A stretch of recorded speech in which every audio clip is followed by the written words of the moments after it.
Bom, muito bem, pessoal. É a questão 1, então. Vamos começando aqui, né? Então, a histamina é uma amina biogênica que é sintetizada a partir do aminoácido histidina sob a ação da histidina descarboxilase, a qual contém piridoxal-fosfato, a vitamina B6. Sua metabolização gera, ao final, compostos inativos que são excretados na urina. Conhecedores da síntese e da metabolização da histamina, analise com atenção os assertivos abaixo e depois selecione a correta. Muito bem, né? A alternativa correta. Beleza. Então começa, né? Aqui temos aquela via metabólica da histamina, nós já vimos. Vamos pegar as assertivas, nós vamos olhando aqui então. Primeiro, a ação da imidazol N-metiltransferase, causando metilação do nitrogênio tal do anel imidazólico. Isso pode mimetizar o tautômero e diminuir o teletautômero e diminuir significativamente a atividade do metabólito, a metilhistamina. Bom, vejamos aqui, né? Então, lembrando, eu tenho duas formas tautoméricas da histamina. Eu vou até aumentar aqui, para ficar mais fácil da gente ver. Então, ó, eu tenho duas formas tautoméricas, né, da histamina, vocês devem estar lembrados. Aqui, no caso, né, nós temos dois nitrogênios no anel imidazólico e aqui uma etilamina que está ligada, então, a esse anel imidazólico. Muito bem. Esse nitrogênio que está mais distante aqui da etilamina, eu vou chamar então de tal, né? É o nitrogênio tal. E o que está mais próximo é o nitrogênio pi. Tá? Quando o hidrogênio, né, no tautomerismo, né, há um equilíbrio aqui dessa, né, de formas equivalentes, né, de isômeros aqui, né? Ou seja, essa dupla ligação vai migrar para cá, essa outra vai migrar para cá, e o hidrogênio ele vai sair também desse nitrogênio e vai passar para o outro. Tá? Então, isso faz com que haja duas formas da mesma molécula. Quando o nitrogênio está, então, aqui, o hidrogênio está nesse nitrogênio aqui, que é o nitrogênio tal, eu chamo isso daqui de tautômero tele. Quando ele está aqui no nitrogênio pi, eu chamo isso aqui de tautômero pros. Né? Então, o que está dizendo aqui? Né? Que a ação da imidazol N-metiltransferase, que é essa enzima aqui, ó, imidazol N-metiltransferase, está colocado aqui. O que ela faz, então? Ela pega um grupo metil e introduz, né, liga nesse nitrogênio aqui. Bom, ao ligar nesse nitrogênio, o que acontece? A dupla ligação vai pular para o lado de lá. Não vai haver, na verdade, aqui né, o tautômero pros, mas o hidrogênio deixa de se ligar a esse nitrogênio aqui. Bom, beleza. Vejamos aqui, né? Então, tal no anel imidazólico, isso pode mimetizar o teletautômero. Mimetizar é imitar, tá? Então, a ausência do nitrogênio aqui pode imitar o teletautômero, né? Ou seja, o tautômero tele, que seria esse de cá, né? O que está aqui ligado ao nitrogênio. Percebam, né? Aqui a estrutura é a mesma. A única coisa que aconteceu foi retirada desse hidrogênio e a colocação desse grupo metil. Então eu mantive as duplas ligações, fingindo ou imitando a situação aonde o que aconteceria aqui no tautômero tele, que é justamente esse que está representado aqui na figura. Tá? Isso pode mimetizar o teletautômero e diminuir significativamente a atividade do metabólito, a metilhistamina. A metilhistamina é o metabólito. Aqui, gente, só lembrando, né? Eu tenho, esses dois tautômeros aqui, uma função muito importante. No acoplamento ao receptor, O teletaltômero ele é muito importante, né? Ele ajuda no acoplamento. Entretanto, quando depois de ligado, esse hidrogênio, esse próton, ele vai migrar para esse nitrogênio de cá, para que se transforme então no tautômero prós, que é a forma ativa, ou seja, aquele que vai ativar realmente o receptor. Tá? Então são duas situações. Se eu evito que esse hidrogênio vá para cá, né, eu vou diminuir a atividade, sim. Então essa aqui estaria correta. Segundo, a isocarboxazida, um inibidor da monoaminoxidase, né, um IMAL não seletivo, poderia induzir um aumento da concentração do ribosídeo do ácido imidazolacético na urina. Bom, vejamos. Estou dizendo que o inibidor da monoaminoxidase. Onde é que dá a monoaminoxidase aqui? Está aqui. Ó. Eu tenho a diamino aqui e tenho a monamino aqui. Se eu inibo de forma não seletiva, significa que eu vou inibir todos os tipos ou vários tipos de monoaminoxidase. Então, se essa aqui estiver inibida, eu vou dizer para vocês que eu vou ter uma diminuição da atividade, ou melhor dizendo, do metabolismo da histamina por essa via de cá. O que vai fazer que isso aumente o metabolismo para o lado de lá. Ou seja, qual que é o produto dessa via secundária aqui? É o ribosídeo do ácido imidazolacético. Então está correta, né? Então essa substância aqui, a isocarboxazida, é um inibidor da MAL. Ele inibindo a MAL aqui, inibiu aqui, não vou produzir ácido metil imidazolacético. Eu vou produzir mais ribosídeo do ácido imidazolacético. Muito bem, então estaria correto, aumentaria a liberação desse ácido imidazolacético na urina. Bom, beleza. Terceiro, a diaminoxidase é a enzima da via metabólica secundária da histamina, mas é profundamente relevante quando há uma liberação exacerbada de histamina, como acontece na anafilaxia, ou quando há um impedimento da via primária. Beleza, então está dizendo que a via secundária ela vai ter importância se duas situações. Se eu tiver um excesso de histamina, ou seja, num choque anafilático, eu tenho um excesso de histamina, pode ser, como estão todas as atividades enzimáticas, e as enzimas elas podem ser saturadas, né? Então eu posso ter uma diminuição, ou melhor dizendo, posso até ter um aumento da atividade dessa via, entretanto, pode não ser suficiente para metabolizar toda a histamina, o que levaria a um aumento aqui dessa via secundária. Se eu tenho mais substrato, eu posso também aumentar a atividade tanto da via primária quanto da via secundária. E a outra situação que está colocada aqui é quando há algum impedimento da via primária. Vamos supor, né, como a gente falou aqui, da inibição da monoaminoxidase. A gente falou que vai haver um aumento, haverá aqui um aumento do ribosídeo do ácido imidazolacético, evidenciando então que essa via secundária foi aumentada. Portanto, as três assertivas estão corretas. Isso daria letra D. Tá?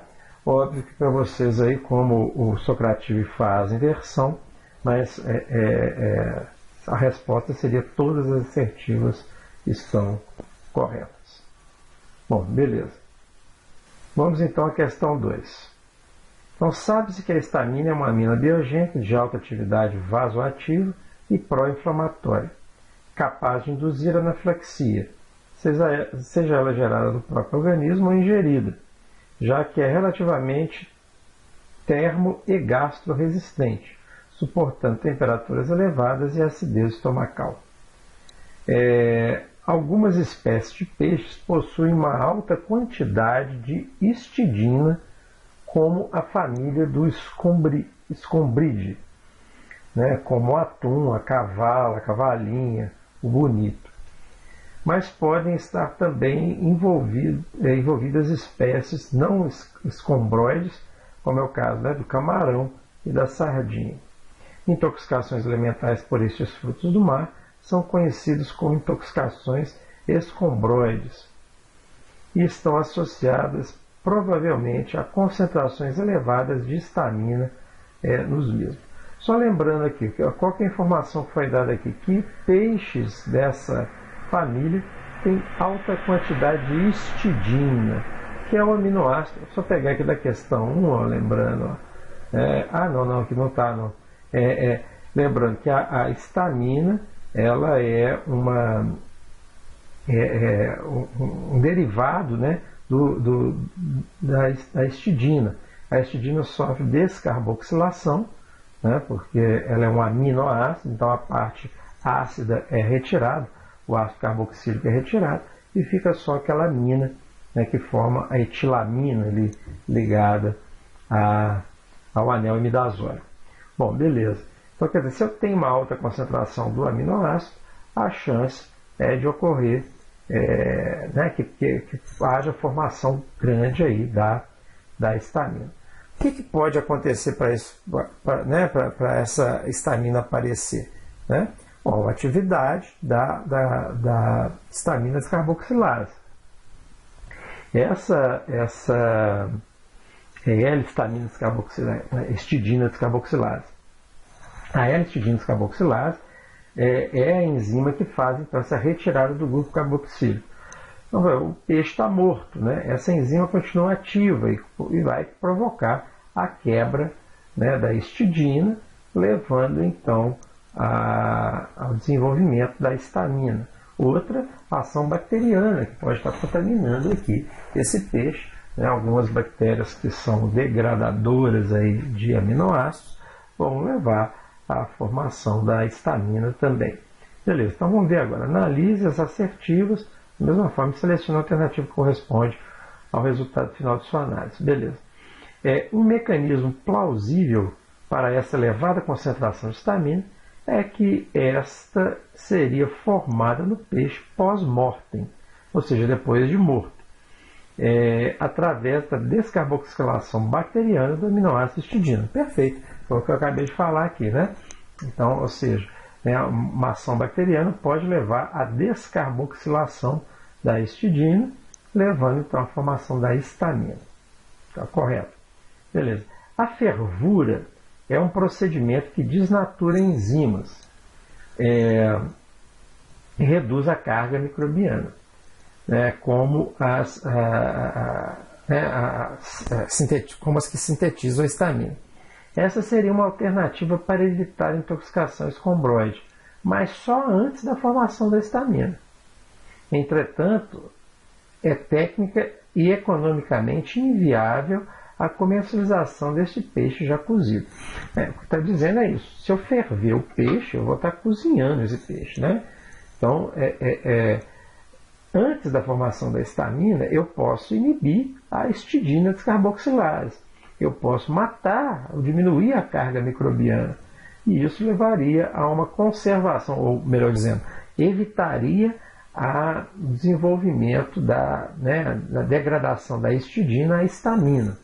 Isso aí está correto. Entretanto, tem uma informação aqui que também está sendo colocada, que a histamina é termo e gastro-resistente. Então, aqui está dizendo, esta seria uma alternativa para evitar a intoxicação escombroide, mas só antes da formação da histamina. Ou seja, só antes da histamina estar formada, já que a histamina, como foi dito na introdução, é termorresistente. Então não adianta fazer o tratamento depois que a histamina estiver formada. Antes funcionaria, né? Agora, obviamente, está colocado aqui que é técnica e economicamente inviável a comercialização desse peixe já cozido. Mas, na teoria, essa fervura estaria correta. Ela reduziria a atividade das enzimas e também diminuiria a carga microbiana. Mais uma correta. Bom, vamos lá. Uma atividade prévia da enzima histidina descarboxilase pode ser induzida em animais abatidos sob condições de estresse, especialmente quando há trauma, o que desencadeia cascata inflamatória. Isso poderia ficou desformatado aqui. Elevar os níveis de histamina independente da contaminação microbiana. Beleza. Então é isso, né? Lembrando, a histamina é um dos primeiros, né, das primeiras aminas, das primeiras citocinas que são liberadas no processo inflamatório. Nós explicamos isso, ela está envolvida ali com vasodilatação, com aumento de permeabilidade. Então, ela é muito importante, né? Agora, quando o animal sofre um trauma, está sendo pescado, gente, né? Ele está lá dentro de uma rede, amassado por diversos outros peixes, sofrendo trauma da próprio contato com as linhas da rede, né, e tal. Aquilo ali pode, né, antes do animal morrer, induzir a atividade, a liberação da histamina e, consequentemente, né, produzir essa histamina ficar residual no organismo no pós-mortem. Tá? Então, está correto. Então, as três também estariam corretas.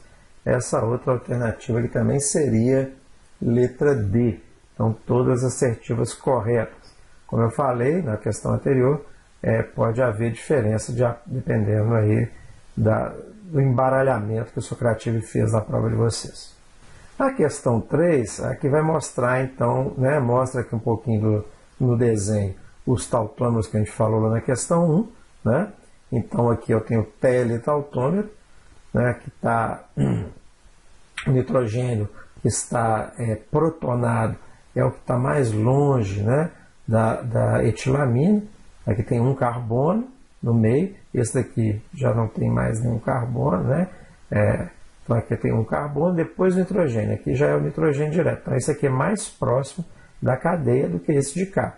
Então esse é o teletautômero, porque o nitrogênio que está protonado é o tal. Né? E aqui eu tenho o prós, porque o nitrogênio que está protonado é o pi. Beleza. Então, um caso particular de isomeria funcional é quando dois isômeros ficam em equilíbrio químico dinâmico. Isso recebe o nome de tautomeria. Para a histamina, verifica-se dois tautômeros, o prós e o télio. Quando o hidrogênio se liga ao nitrogênio do imidazol mais próximo da cadeia lateral da etilamina, damos o nome de prós. Quando este hidrogênio está no outro nitrogênio, o mais distante, damos o nome de télio. Este não é apenas um detalhe sem importância, pois o acoplamento ao receptor estaminérgico, pela histamina, se dá mais facilmente pelo tautômero télio, enquanto a ativação desse receptor é mais facilmente executada pelo tautômero prós. Assim, estratégias para planejamento de novos fármacos, agonistas e antagonistas, se utilizam dessa propriedade, estabilizando uma das formas de acordo com o seu objetivo. Na imagem, além dos tautômeros, vemos a cimetidina. Analise as estruturas e as assertivas. Depois selecione a alternativa correta. Bom, beleza, vamos ver aqui primeiro. O grupo metil introduzido no anel imidazólico estabiliza o nitrogênio tal protonado. Vamos ver aqui primeiro. Esse é o nitrogênio tal. Esse daqui é o grupo metil que foi introduzido no imidazol. Tá? Então aqui aparentemente, né, pelo menos dessa figura, o nitrogênio que fica protonado é esse. Por quê? Porque aqui para poder essa dupla migrar vai ficar mais difícil devido à presença aqui do grupo metil. Aparentemente, né? Desta forma, facilita a transferência de elétrons, né? Isso facilita a transferência de elétrons facilita a transferência de elétrons entre as duplas ligações, possibilitando a ação agonista da cimetidina junto ao receptor. Primeiro, ela é antagonista, né? Então essa aqui estaria errado já só de falar que ela seria agonista, né? Então, se tivesse prestado atenção aqui, nem precisava entender isso tudo aqui não. A cimetidina é um antagonista do receptor H2, tá? Mas a transferência também seria do próton. Tem a transferência de elétron também, mas a transferência do próton. Então isso possibilitaria não precipitaria, ao contrário, né, se manteria essa estrutura na forma do tautômero tele e impediria a formação do prós, que é o ativo, como foi dito aqui na introdução. Então, A1 estaria errado. A substituição da etilamina e a introdução de um heteroátomo no substituinte, no caso o enxofre, aumentou a distância entre o imidazol e a amina terminal, mas provavelmente não prejudicou a capacidade de acoplamento ao receptor H2. Isso aqui também da mesma forma, que eu colocou um enxofre, aumentou a distância, né? Aqui eu tinha 2 carbonos entre o imidazol e o grupo amina. Agora eu tenho 2, 3 carbonos, 2, 3 e um enxofre. Então eu aumentei essa distância. Agora, se ele age no receptor H2, é porque ele se liga nele, né? E provavelmente, quando é um antagonista, como a gente falou, ele vai ter até normalmente vai ganhar na competição, e vai ser até mais estável que a própria histamina. Então aqui, né, que está dizendo, não prejudicou a capacidade de acoplamento. A ação sim, né? Como dissemos, o hidrogênio não vindo para cá, né, já dificulta a ação. Então, aqui estaria correto, né? Facilitou, não prejudicou a capacidade de acoplamento ao receptor H2. 3. Na cimetidina, né, se aproxima mais da estrutura no tautômero tele, pois o nitrogênio π permanece desprotonado. É o que está falando aqui, né? Está faltando o hidrogênio aqui. Então, o teletautômero fica parecido com o teletautômero tele, né? Que é o teletautômero de K, né? Ou seja, aqui está diferente um pouquinho por causa da própria estrutura, que vai, né, as interações vão ser um pouco diferentes, então a forma vai ser diferente. Mas aqui é esse nitrogênio, é esse de K, tá? Então esse nitrogênio permanece protonado. Então está parecido realmente. Então 2 e 3 estariam corretos. Essa aí seria a letra C. Tá? 2 e 3 estariam corretos. Como eu disse, também pode variar aí de acordo com a prova de vocês. Bom, a questão 4 é aquela sobre o deslocamento do hidreto de Green, né? Da lei de deslocamento do hidreto de Green. Então ele fala que a adição de um hidrogênio a um átomo fornece um pseudoátomo com características físicas semelhantes, né? Então isso era usado para melhorar as substituições da vantagem farmacocinética a fármacos, né? A novos fármacos a partir de fármacos protótipos. Então, ele coloca, a pergunta é o seguinte, né? Poderíamos substituir? Então, aqui nós temos que olhar o seguinte, né?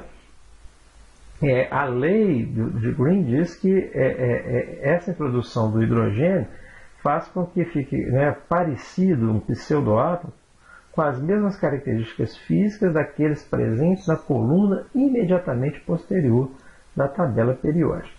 Vamos pegar então a tabela periódica e vamos olhar. Bom, então o flúor pela água. A água é o H2O, ou seja, eu pegaria o oxigênio e colocaria 2 hidretos. Então vamos ver lá. Vamos pegar aqui, eu acho que eu abri aqui na internet. Aqui. Então vamos olhar aqui. Ó. Eu tenho então o oxigênio, né? E se eu colocar 2 hidrogênios, ele não vai ficar igual ao flúor, ele vai ficar igual ao neônio, né? Ou seja, eu andaria 2 colunas pela lei de Green, né? Então não seria o flúor, tá? Nesse caso, A está errado. O oxigênio por um grupo metil, vamos olhar lá de novo, né? Então o oxigênio, o grupo metil é o CH4. Então, se eu andar aqui, né, o 4, né, carbono, tem que andar 4 colunas, da mesma forma ficaria igual ao metil.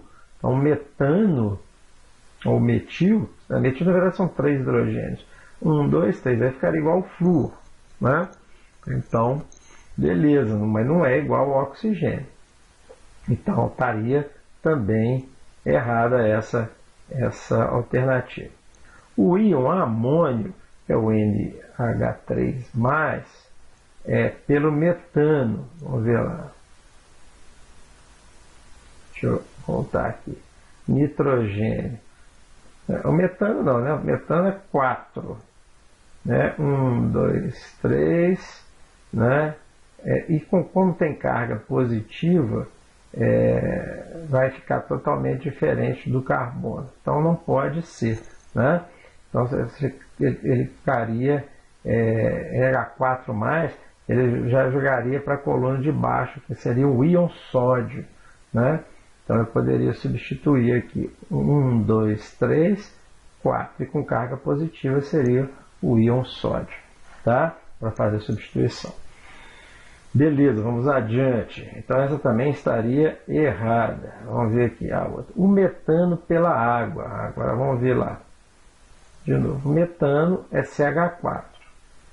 Né? A água é OH2, né? H2O. Então H2O ficaria semelhante ao neônio, como nós falamos. E o metano também. Então dá. Né? Eu posso substituir o metano pela água, os dois. Né? Então aqui andaria 1, 2, 3, 4. Aqui eu andaria 2, né? Que são H2O, 1, 2. Os dois ficariam semelhantes ao neônio aqui. Ok? Então essa aí seria a alternativa correta. Opa, está errado. Aqui. Beleza. O neônio por uma hidroxila. Vamos até só para poder a gente matar essa aqui também. Então vamos lá. O neônio está aqui. A hidroxila seria o OH. OH ficaria semelhante ao flúor e não ao neônio. Então realmente aqui nas alternativas é a letra D. Né? Então 4, letra D. Questão 5. Em 1951, Feynman introduziu o termo bioisosterismo.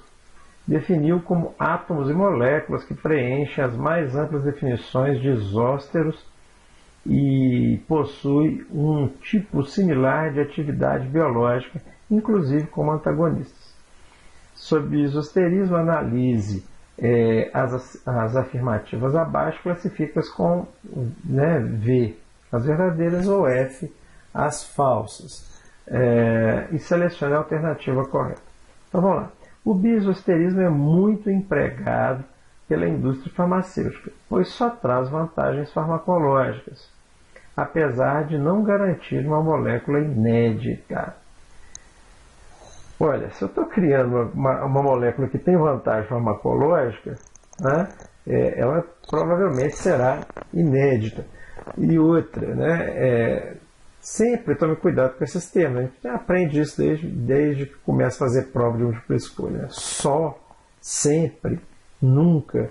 Essas coisas geralmente não funcionam muito bem, principalmente na área biológica e química. Né? No caso aqui, né, o bioisosterismo ele é muito empregado pela indústria farmacêutica, mas ele não traz só vantagens farmacológicas, não. Né? Ele pode não trazer vantagem farmacológica nenhuma, pode servir só para contornar a lei de patente, por exemplo. Né? Muitos das substâncias que são formadas depois não apresentam eficácia alguma, então, né, não é necessariamente correta essa daqui não. Bom, então colocaria como falso. Um dos objetivos do bioisosterismo é aumentar a seletividade de uma substância por um alvo específico. É uma das finalidades, sim. Um exemplo disso são os inibidores da COX-2. Perfeito, né? Então, vocês lembram, né? Os AINES, né? Eu tinha aqueles que não são seletivos, que agem tanto COX-1 quanto COX-2. E tem aqueles que são seletivos COX-2, que vão agir, então, especificamente na COX-2. E isso foi, né? O bioisosterismo, ele funcionou para poder fazer essas substituições e aumentar então essa seletividade por uma das enzimas. Perfeito.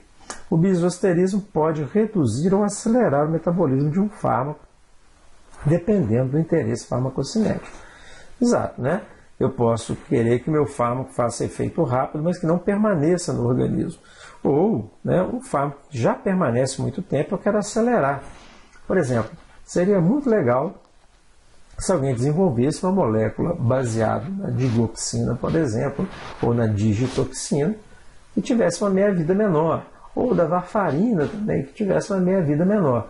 Isso por quê? Porque são fármacos que geralmente têm uma vida muito longa, eu acho que não lembro de cabeça, mas eu acho que da digoxina são 36 horas. Então isso não é legal, né? Um fármaco que é altamente tóxico tem uma tendência a acumular aí no organismo, né? Já que o intervalo posológico pode ser menor do que a meia-vida. Então está correto. E posso também ter interesse de diminuir aquele que eu quero, né, fazer prolongar aí o efeito. Está corretíssimo. Né? O bisosterismo é possível, com o bisosterismo é possível desviar o metabolismo normal, tornando um fármaco invisível a uma enzima, o que pode aumentar a segurança e ampliar o tempo de meia-vida plasmática de um fármaco, mas também prolongar sua toxicidade. Então, está certo. Como a gente falou, não traz só vantagem, né? Pode aumentar a toxicidade. Mas no caso específico, por exemplo, o imipenem. O imipenem, ele era um antibiótico, um antibiótico da classe aí dos beta-lactâmicos, que era as carbapenemas, né? Ele era dado juntamente com a cilastatina. Por quê? Porque a cilastatina era inibidor de uma enzima, né, que metabolizava o imipenem e provocava a formação de um metabólito que era nefrotóxico. Então tinha que inibir essa enzima. Né? O que eles fizeram? Foram modificando a molécula do imipenem e produziram o meropenem, que não é metabolizado por essa enzima, ou seja, tornou o fármaco, o meropenem, invisível a essa enzima. Então, gente, está correta essa afirmativa. Então, eu tive falso, verdadeiro, verdadeiro, verdadeiro. Falso é a letra A. Tá? Letra A, então. Como eu falei, pode variar de acordo com o sorteio. 6. Quanto à histamina, sua síntese, sua interação com os receptores e seu metabolismo, analise as afirmativas abaixo. Some os valores...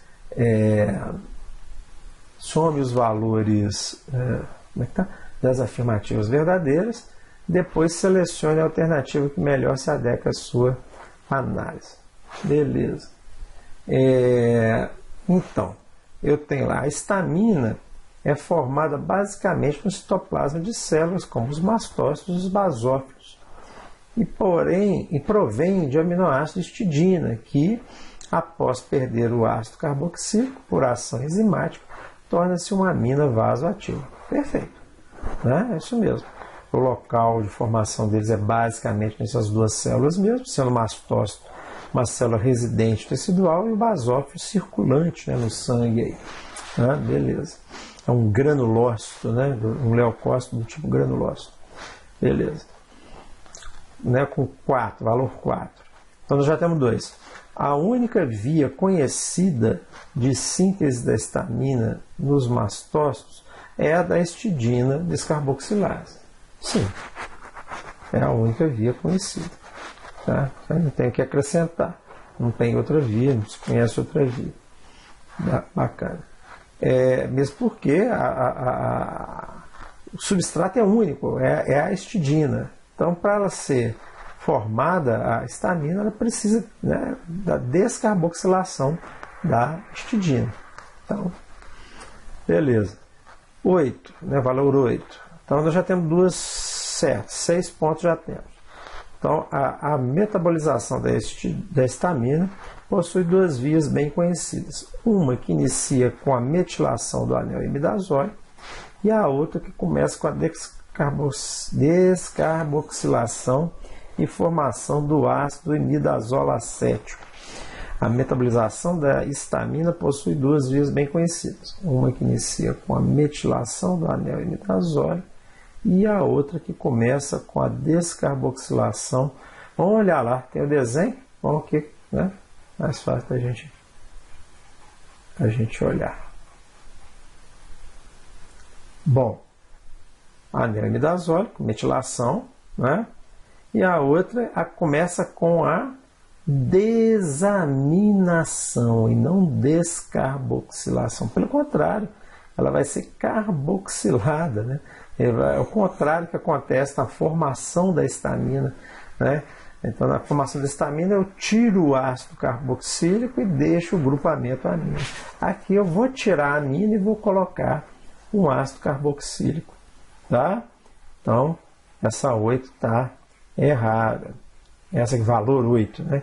Está errada. Cadê ela? Está aqui, ó. Beleza. 16. Os dois nitrogênios imidazólicos e suas formas tautoméricas encontram-se protonadas em pH fisiológico, sendo ambas monocatiônicas. Ô, gente, sem base, né? O nitrogênio que fica protonado é o nitrogênio da etilamina, né? Aquela amina lá que está protonada, que a gente falou que é, né, no pH fisiológico é fundamental, inclusive, para o acoplamento com o receptor. Eu tenho dois, se fosse verdade, eu tenho dois nitrogênios. Se os dois estivessem protonados, eu não teria uma forma monocatiônica. O mínimo que eu teria seria uma dicatiônica, né? Então, está incorreto. Então, seria 6 a soma aqui, letra B. Bom, a questão 7 ela merece aqui uma parte, né? Gente, eu abri a prova, né, com as pessoas que estavam presentes na sala lá do Teams, falando o seguinte: prestem atenção, enunciados podem estar parecidos com questões que vocês já fizeram, mas não necessariamente iguais. Assim também pode acontecer com as substâncias químicas, com as figuras. Olhem, porque o que é parecido não necessariamente é igual. E foi o que aconteceu nessa questão aqui, né? Essa questão era aquela que pedia para poder ver se o tautômero era o S ou se era o R. Né? O que eles colocam? O que está sendo colocado aqui? Né? Que um dos fármacos antistamínicos no mercado brasileiro é o cloridrato de levocetirizina. O medicamento que o contém apresenta sua formulação o dicloridrato de levocetirizina, que é o enantiômero do racemato, né, cloridrato de cetirizina, que apresenta a configuração absoluta com um giro no sentido horário. Então está me dando a informação aqui que a levocetirizina ela tem o giro para o lado do sentido do relógio, né? E pode ser utilizado no tratamento dos sintomas associados às condições alérgicas, tais como rinite, papapá. Em uma amostra de matéria-prima adquirida pela indústria que você trabalha, no controle de qualidade, encontrou-se apenas o enantiômero da figura e não o racemato. Em seu relatório, você dirá que o enunciado era exatamente o mesmo de uma outra questão que eu tinha dado anteriormente. A figura era profundamente parecida, porém parecido não é igual. Vamos só olhar aqui, ó. Acho que eu deixei aqui marcado. Bom, essa era a figura, né? Deixa eu aproximar aqui. Essa era a figura da questão anterior. Né? Na questão anterior eu tinha, né, o cloridrato de cetirizina e aqui estava assinalado inclusive o carbono quiral, né, com os grupamentos aqui, né, que estão fazendo, são substituintes dele, cada um diferente do outro. O hidrogênio, aqui essa representação mostrando que o hidrogênio está lá no fundo. Então aqui ficou fácil demais, né? Por que ficou fácil demais? Para poder a gente saber se a configuração é R ou se ela é S, né? Se ela está girando no sentido anti-horário ou se ela é R está girando no sentido horário, é fácil demais, né? Aqui a ideia, né, que a gente aprendeu, deixa eu até colocar em vermelho aqui, era o seguinte: eu tinha que dar hierarquia a esses grupos, né, de acordo com os números atômicos dos átomos que estavam diretamente ligados a esse centro quiral. Então aqui, nesse caso, o que receberia prioridade 1 seria o nitrogênio. Esse é prioridade 1. Né? Esses dois aqui são, né, são anéis benzênicos aqui, né? Só que esse aqui tem uma substituição com o cloro. Esses dois são iguais, então eu não faria diferença, mas eu caminhando mais eu vou encontrar esse cloro. Bom, esse cloro vai me dar então a esse grupamento aqui o número 2. E no final, esse grupo aqui vai ser o 3, assim como o hidrogênio vai ser 4. Então, quando a gente aprendeu lá, né, para poder fazer a configuração absoluta, uma das coisas que a gente falou é que a gente pegar o grupo de menor prioridade e colocá-lo para trás, deixando os outros 3, né, no plano da tela ou para frente, para que a gente pudesse então identificar. Então, ó, aqui, ó, se eu pegar uma seta e fizer o caminho, 1, 2, 3. É isso? Esse sentido aqui é o sentido contrário ao do relógio. Ou seja, ele é S, né, de sinistros. Então, esse daqui era o da questão anterior, né, que eu dei na atividade anterior. Agora vejamos. Contrário aqui, tem que tirar isso daqui, senão não consigo andar. Agora vamos ver o de baixo. Não. Vamos ver o de baixo aqui. Ó, perceba que eles são parecidos, mas tem uma diferença fundamental. Aqui o hidrogênio está simbolizado para trás, aqui o hidrogênio está simbolizado para frente. Né? Ou seja, eu vou dar prioridade, vai ser a mesma prioridade. Né? A prioridade permanece. Esse continua sendo 1, esse continua sendo 2 e esse continua sendo 3. Entretanto, esse aqui sendo 4, eu tenho que jogá-lo para trás. Ou seja, eu tenho que inverter essa molécula. Né? Eu tenho que fazer esse grupo ir para o lado de cá, esse grupo vir para o lado de cá e esse daqui girar. Vamos fazer isso? Eu até deixei separado aqui no... Não é esse aqui não. Aqui, ó. Essa daqui é uma representação da cetirizina. Aquela mesma que nós estamos vendo lá, né? Olha, aqui eu tenho o cloro, tá? Aquele anel, né, aromático com cloro. Aqui embaixo eu tenho outro anel aromático sem o cloro. Aqui eu tenho os 2 nitrogênios no ciclo, né? E aqui o restante, aqui os oxigênios, né, e tal, beleza. Aqui, ó, é o meu carbono quiral, então, né? Esse de cá é o meu carbono quiral. E ligado nele, esse pininho aqui, é o meu hidrogênio. Cada pininho branquinho desse é o hidrogênio. Na figura, o hidrogênio está para frente, não foi isso que a gente viu? Ele está aqui. É isso? Nós falamos que a prioridade era primeiro o nitrogênio, depois esse grupo aqui que está com o cloro, e esse aqui era o grupo que está sem o cloro, né? O anel aromático sem o cloro. Então, eu disse para vocês que eu tenho que colocar, o 4 é o hidrogênio, eu tenho que colocar ele para trás. Então, vamos colocar ele para trás aqui. Coloquei ele lá para trás. Tá? Está até escondido. Eu vou deixar ele assim para vocês verem que ele está lá atrás. Ó. Ou ele lá atrás. Beleza? Então, agora vamos contar de novo. 1. Não é esse? Esse aqui que está com o cloro é o 2. E esse daqui é o 3. Né? Então, eu estou girando nesse sentido aqui. Esse sentido é o sentido do ponteiro do relógio. Ou seja, esse daqui é o R, ou rectus. Né? Beleza? Então, vocês entenderam? Né? Olha lá. Ó. Vamos voltar. Aqui é como vocês estão vendo lá no desenho. Né? Com o hidrogênio aqui para frente. Olha lá o hidrogênio aqui. Ó.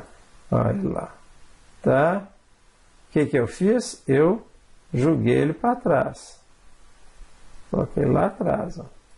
Ao colocar ele lá atrás, eu tenho então 1, 2, 3, 4. É ele, lá está escondido lá atrás.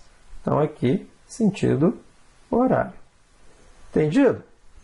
Beleza. Então, ó, vamos lá. Vamos ver agora as alternativas que me restaram aqui. Né? Bacana. Então, olha lá.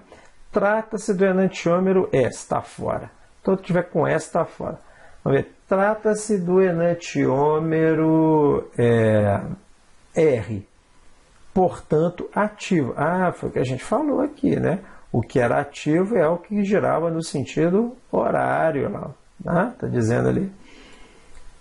Este é o eutômero. Eutômero, a gente falou, né? Eu tenho duas figuras, né? Quando eu tenho esses enantiômeros, um é o eutômero, que é aquele que tem atividade, e o distômero, que não tem atividade, tá? Beleza. Então é essa, a questão é a letra B. O resto vai estar errado aqui. R, portanto, inativo. Errado. R, portanto, ativo. Ou seja, distômero não é. É o eutômero. É isso aqui mesmo. Beleza. Vamos a 8. Bom, a 8 está lá, né? Com frequência circulam na internet informações sobre danos provocados por adoçantes, né? como aspartame. Adoçantes com aspartame. O consumo diário desse produto na alimentação já foi associado a dores de cabeça, diversos tipos de câncer, doença de Alzheimer, e seria especialmente maléfico às pessoas com diabetes. Mas nada disso tem comprovação científica. O aspartame, criado nos Estados Unidos em 1965, é formado quimicamente pela junção de dois aminoácidos, né, o ácido aspartico e a fenilalanina. Como se sabe, excetuando a glicina, os demais aminoácidos possuem carbonos quirais. Dessa forma, dada a junção de dois aminoácidos que o compõem, o aspartame apresenta dois centros quirais e, portanto, diferentes enantiômeros. Sabe-se que quando a configuração absoluta para os carbonos é SS, aparece o sabor doce. Mas quando essa configuração é S e R, o sabor é amargo. Analise as estruturas, determine a configuração absoluta de cada uma delas e assinale a alternativa correta. Então, essa questão 8, vamos lá. Essa questão 8, então a primeira é doce. Não, nós vamos ter que fazer a configuração absoluta, né? Porque senão não tem jeito de saber. Então, vamos ver aqui. Aqui vamos considerar o hidrogênio jogado lá para trás, né? Vamos colocar o hidrogênio não está aparecendo aqui, mas eu tenho um ácido carboxílico, o grupo amino, e tenho esse carbono ligado a uma dupla com oxigênio. Aqui também tem dupla com oxigênio. Aqui a prioridade vai ser para o nitrogênio, certo? Eu vou desenhar, isso fica mais fácil. Espera aí. Muito bem, vamos lá então, vou desenhar aqui. Deixa eu pegar a caneta. Então vamos ver, né? Vamos analisar. A configuração aqui vai ser doce se os dois forem S, correto? Então vamos ver aqui. Para ser S, tem que girar contra o sentido do relógio, certo? Aqui, lembrando, quem está para trás é o nitrogênio. Portanto, eu vou acreditar que aqui para frente, aqui na frente, eu tenho o hidrogênio. Mesma situação anterior. Então, eu vou ter que jogar esse lá para trás e esse aqui vai vir para frente. Tá? Então, se eu imaginar esse carbono quiral aqui, né? Esse nitrogênio virar para frente, CNH2 vira para cá, né? Esse grupo aqui, C dupla OH estaria para cá, e do lado de cá eu teria esse resto aqui, que é um carbono também com uma dupla ligação com oxigênio. Beleza? E o restante aqui do grupo. Beleza. Então, esse é o carbono 1 aqui, que está sinalizado como carbono 1 aqui, né? Ou centro quiral 1, vamos dizer melhor assim. Então, nesse caso, qual que seriam as prioridades? Né? Eu teria, então, vou pegar uma caneta diferente aqui, né? O nitrogênio entra como 1. Aqui eu tenho um carbono com dupla ligação, aqui eu tenho um carbono ligado a outro carbono. Esse outro carbono tem dupla ligação com oxigênio. Esse aqui seria 2 e esse grupo aqui seria o 3. Portanto, o giro seria nesse sentido. Eu diria que esse daqui, então, anti-horário, né, é do tipo S, ok? Sinistros. Bacana. Vamos ver o outro aqui. O outro, esse grupo fenil está para frente, o hidrogênio vai estar lá para trás. Beleza, não precisa mexer nada aqui, né? Aqui eu posso colocar ó, aqui é um carbono também, né? Tá? Aqui é um carbono também. Depois aqui tem um grupo fenil. Aqui, ó, aqui um carbono com dupla ligação com oxigênio, seria o 2, e aqui seria o 3, ou seja, ele giraria assim, ó, tá? Esse é o 1, esse é o 2 e esse é o 3. Portanto, esse 2 aqui é rectus, né? Sentido. Então, quer dizer, não é esse. A, então, não vai ser o doce, tá? A vai ser o amargo, né? É um S e um R. Vamos ver aqui. Aqui, gente, a situação é a mesma. Não precisa nem fazer de novo, né? Esse daqui é S. É igualzinho ao que está lá em cima. E esse daqui é o contrário do que está lá em cima. Portanto, também não preciso fazer de novo, né? Então, aqui é S também. Então, o B vai ser SS, né? E o A, o 1 vai ser S e o 2 vai ser R. Vamos ver se tem alguma alternativa lá assim. Então, lembrando, A não é, né? O que é bom é o B, o que é doce é o B. E o A, 1 é S e o 2 é R. Vamos ver aqui, cadê o... Então, A é doce, não, está fora. B é doce, beleza, B é doce. Pois as posições 3 e 4 apresentam a configuração absoluta S. Bacana, até aqui tudo bem. Já A, 1 é S e 2 é R, perfeito.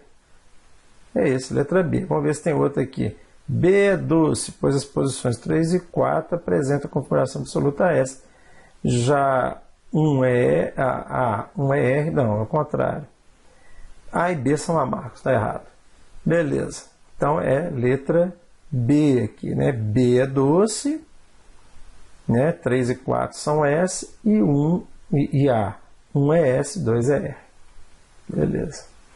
Vamos lá. Questão 9, né? O termo isóstro nasce com Langmuir, que o define como sendo átomos ou grupos de átomos com estrutura eletrônica e propriedades físico-químicas similares. Green, ela vai contando a história. Vamos ver o que está pedindo aqui. Né? Mostrando aqui, né? O caso da valsartana, ilustra bem, né? Assim, o certo é que isóstro, isosterismo e bisosterismo são uma arma importante da indústria farmacêutica, né? Seja para a criação de novos ou apenas para contornar lei de patente. Beleza. O caso da valsartana ilustra bem essa última aplicação do bisosterismo, ou seja, contornar a lei de patente. A Dupont detinha a patente da valsartana. A Novartis, conhecendo a molécula original, modificou para ampliar seu arsenal de fármacos. Quanto aqui saiu errado, gente. Isosterismo e bisosterismo analisa as afirmativas abaixo, classifica-as como verdadeira ou falsa e depois seleciona a alternativa correta. Bom, o caso demonstrado na figura caracteriza um exemplo de bisosterismo clássico. Gente, bisosterismo clássico é quando a gente segue aquelas regras lá, né? Ou de Green, ou do Erlenmeyer, né? O Erlenmeyer, ele falava que, né, ele ampliou. Green é aquela regra do hidrito que nós já falamos da questão anterior. E do Erlenmeyer, dizendo, então, né, da possibilidade de formação de isóstros com moléculas maiores, íons e até cíclicos, né, até ciclos que são correspondentes, né, que teriam correspondência. Aqui não é o caso. Eu tenho um ciclo, mas isso aqui não é um outro ciclo. Ele não apresenta nenhuma característica da regra de Green, não tem introdução de hidreto, né? Então, agora, só lembrando, O bioisosterismo é dividido em clássico e não clássico. O clássico é quando obedece às regras de Erlenmeyer e Green, né, minimamente. E não clássico quando os efeitos são similares, né, ele continua agindo lá no receptor, na via metabólica, mas sem necessariamente corresponder àquilo que a gente chama de um isóstero clássico, né? Ou seja, que obedeça às leis do Green e do Erlenmeyer. Ok? Então, aqui não né? Não tem um isosterismo, não tem anéis que são correspondentes. Aqui eu tenho cloro, aqui. Então, quer dizer, eu não tenho uma substituição que justifique aqui dizer que é clássico. Então, não é, né? É isosterismo não clássico. A diferença entre isosterismo e bioisosterismo é a simples aplicabilidade desse último na saúde humana. Não é, né? Lembra, o bioisosterismo, ele está, né, como a gente falou, tem clássico e não clássico, justamente por quê? Porque às vezes ele foge das regras do isosterismo. Para o bioisosterismo importa mais o efeito que aquela substância faz. Essas duas substâncias vão, ao final, manter a sua ligação ali ao receptor, produzindo agonismo ou antagonismo em relação à molécula protótipo. Tá? Então, aí que eu chamo de bioisosterismo. Eles não necessariamente precisam obedecer às regras de isosterismo que a gente falou aí, dos dois autores, né, do Green e do Erlenmeyer. Muito bem. Então, falso também. Alguns estudos indicam que não há grandes diferenças entre a valsartana e a losartana no tratamento de hipertensão leve e moderada. Ou seja, o isosterismo não funcionou neste caso. Funcionou, né? O não aparecimento de vantagem farmacológica não é o problema. Lembrando que aqui até foi dado no texto, né, que a ideia era justamente contornar a lei de patente, né? Então, funcionou e funcionou bem, né? Muito bem. Alguns experimentos com substituições originam fármacos antagonistas de suas moléculas protótipos. Tá? Mesmo assim, podemos considerar como bioisosterismo. Correto. O bioisosterismo, ele não necessariamente vai levar a um fármaco que tenha o mesmo efeito. Pode ter um efeito antagônico, ou seja, ser um antagonista. Ele precisa se ligar àquele receptor. Né? E muitas vezes eu estou procurando justamente um antagonista, como foi o caso aí dos antihistamínicos, né? Que nós verificamos aí durante o semestre. Então seria falso, falso, falso e verdadeiro. No meu gabarito, letra E, né? No de vocês pode ser um pouco diferente. A última questão aqui a gente falou de vários tipos de isomeria, né? Então, observe a figura. Ambas as estruturas são representações do ácido butenodioico. Melhor dizendo, butenodioico. Né? Buteno, porque são 4, eno, porque tem a dupla ligação, dioico, né? Dividido aqui, tem, né, 2 ácidos aqui carboxílicos em cada extremidade, por isso dioico. Tá? Muito bem. Com base nisso, analise as alternativas abaixo e selecione a correta. As duas estruturas são enantiômeros do ácido butenodioico. Não são enantiômeros. Enantiômeros teria que ter um centro quiral. Né? O carbono, para ser quiral, para começar, ele teria que ter 4 substituintes diferentes. E outra, a hibridização dele tem que estar, né, sp3. Aqui eu só tenho carbono sp2. Ó. Aqui. Tá vendo? Aqui faz dupla, aqui faz dupla, aqui faz dupla, então não tem. Né? Então está fora. Nenhum centro quiral. As duas moléculas são meso. Meso é quando eu tenho um lado simétrico ao outro. Até tenho, mas eu tinha que ter um grupo, tinha que ter um grupo quiral, né? Um carbono quiral de cada lado. Né? Então, o meso é quando eu tenho, né, 2 carbonos quirais e um plano de simetria. Né? ou seja, de um lado gira para a direita, do outro lado gira para a esquerda, né, na mesma molécula. Não é o caso também. C. As duas estruturas são isômeros espaciais do ácido butenodioico. Isômeros espaciais. Não, espaciais não. Eles não estão divididos, né, no espaço diferentemente. Eles não, isso corresponderia a dizer que eles são enantiômeros. Não é. Né?